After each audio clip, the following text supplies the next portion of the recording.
Hello and welcome to another This Week in Star Citizen. So what is happening this week and next week I suppose as well, and what do we have to look forward to? XenoThreat draws near that dynamic event, but now with 3.18 flavour.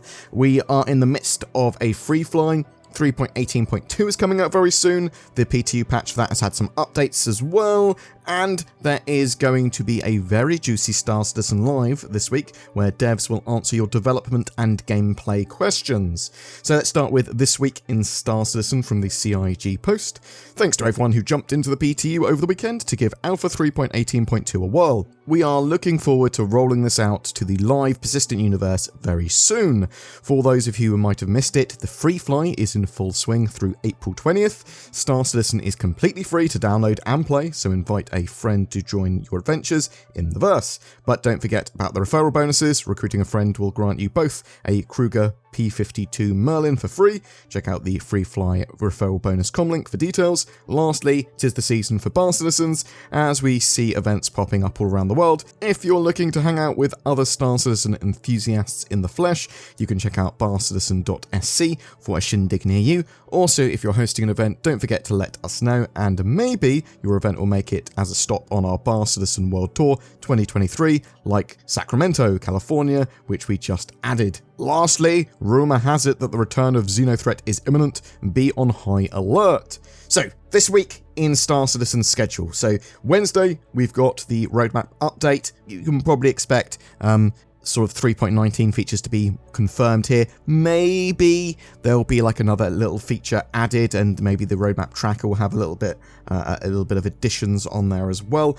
There will be no Inside Star Citizen this Thursday, but it will return with all new behind the scenes deep dives next week. So it's the end of its hiatus. So that will be returning on the 27th of April. This Friday we have the mission feature team talking on Star Citizen Live. That's going to be at 3 PM UTC on the Star Citizen Twitch. They are going to be answering community questions. So what questions you ask? Well, Cloud Imperium Games has a dedicated thread for that. Looking for questions, Star Citizen Live mission feature team. So this Friday we'll have members of the mission feature team on stream to answer your questions on mission gameplay and features. I love these episodes as they are quite meaty for development info and actual gameplay mechanics that are quite tangible. So if you want to ask a question or upvote one that you like, then jump over to that dedicated thread. I will link it down below. So the top questions, they currently are: will there be more FPS missions beside the generic bunker and cave missions that involve killing every enemy?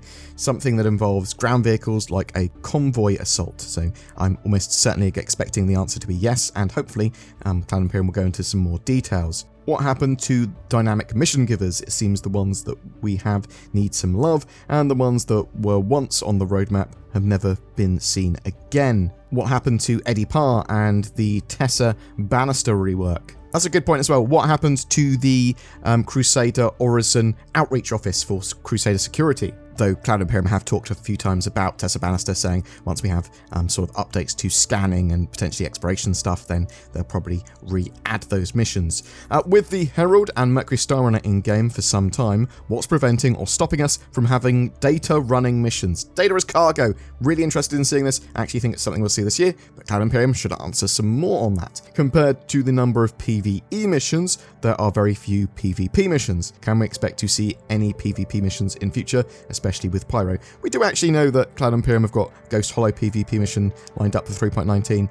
PvP can be a lot more freeform. There's lots of missions which can involve PvP, but it'll be interesting to know the plans, especially for Pyro, which are sort of much more lawless areas. Any plans you can share for missions suitable for larger groups and orgs?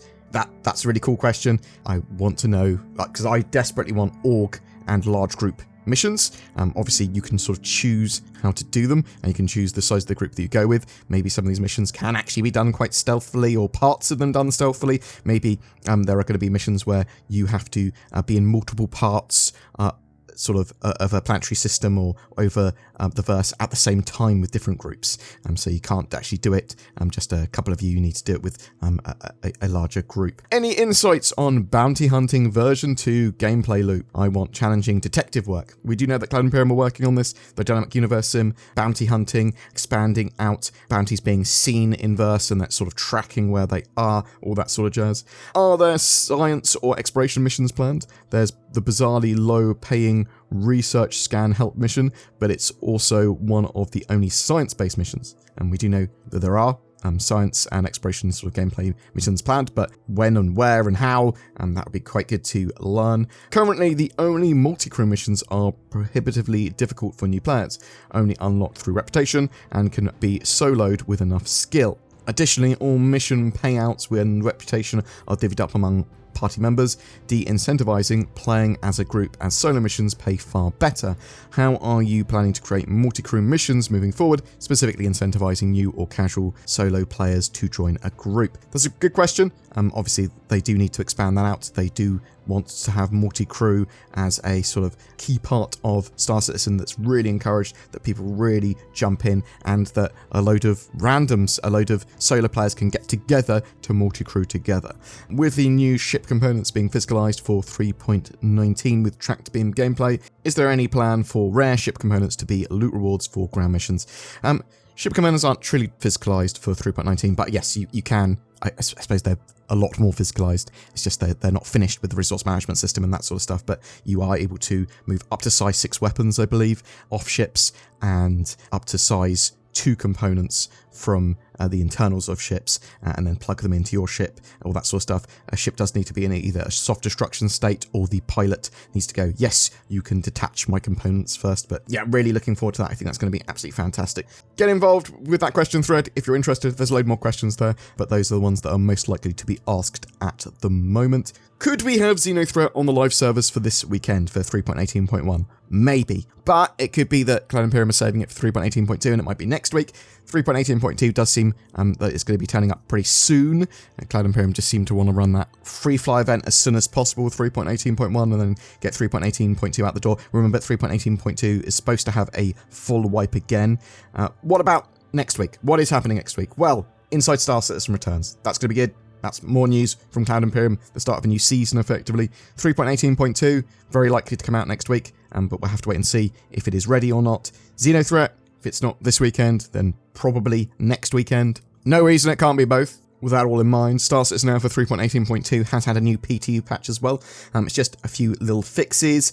It fixed objectives being withdrawn upon reaching a mission location. They fixed sort of players being injured or bleeding out due to issues with cockpit animations. Changes to loadouts couldn't be saved due to the Save Changes button being missing, which is now returned. They also fixed a server crash. Although 3.18.2 is in a reasonably good state, there are still various major issues. 18 currently known issues that Cloud Imperium are trying to get fixed.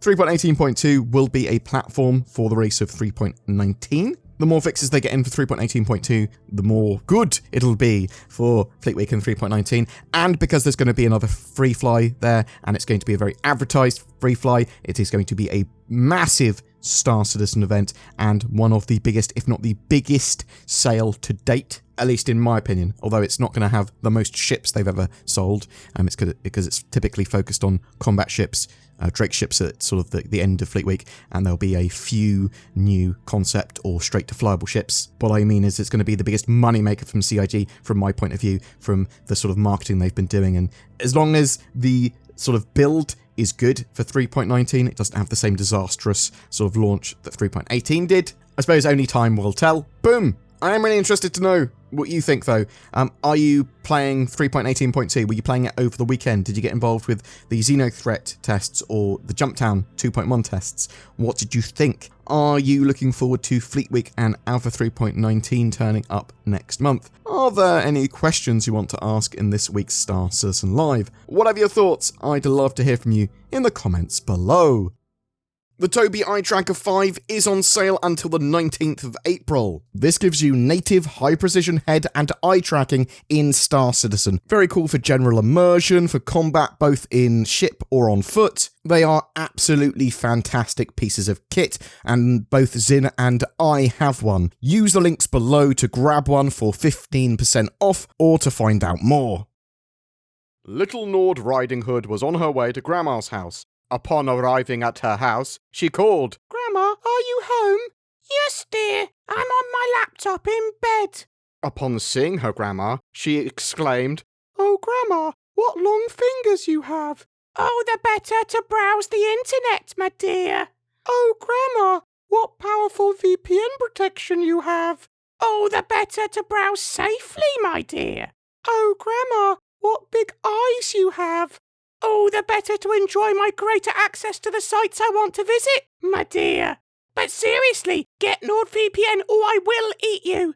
The moral of this story is that there are some great deals on NordVPN, and using it can improve your internet privacy, safety, and give you more access to the content you want to see. Get it from the links below.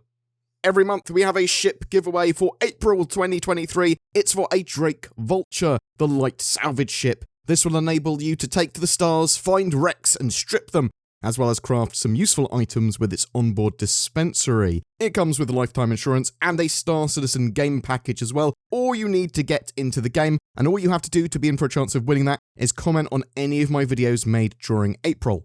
Also, please bear in mind that there are scammers about in YouTube. If you see in the comments below someone trying to get you to go onto Telegram, or someone not using my main account, which is the account I'm making videos on now, then they are a scammer pretending to be me or someone else, and just be safe on YouTube's. If you would like to further support the channel, please consider subscribing. You can become a Patreon, you can use the YouTube join button as well. That goes an extra mile to help support us and enables us to produce Star Citizen content every day. And that's down to you guys helping support us, so genuinely, thank you from the bottom of my little BoredGamer heart.